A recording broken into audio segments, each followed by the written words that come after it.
आता पाहूया टॉप 9 महत्त्वाच्या बातम्या।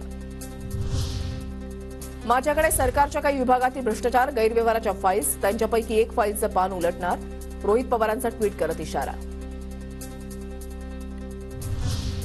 भोसरी भूखंड घोटाळा प्रकरणी एकनाथ खडसेंना दिलासा, एकनाथ खडसेंसह पत्नी आणि जावयाला जामीन, बाजारभावापेक्षा कमी किमतीमध्ये जमीन खरेदी केल्याचा खडसेंवर आरोप।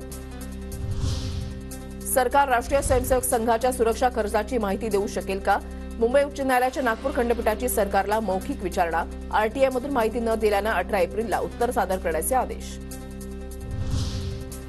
नाशिकमधील केबीसी घोटाळ्यामधील सूत्रधारांची 84 कोटींची मालमत्ता जप्त, तिप्पट परताव्याचा आमिष दाखवून फसवणूक करणाऱ्या आरोपींवर ईडीची कारवाई।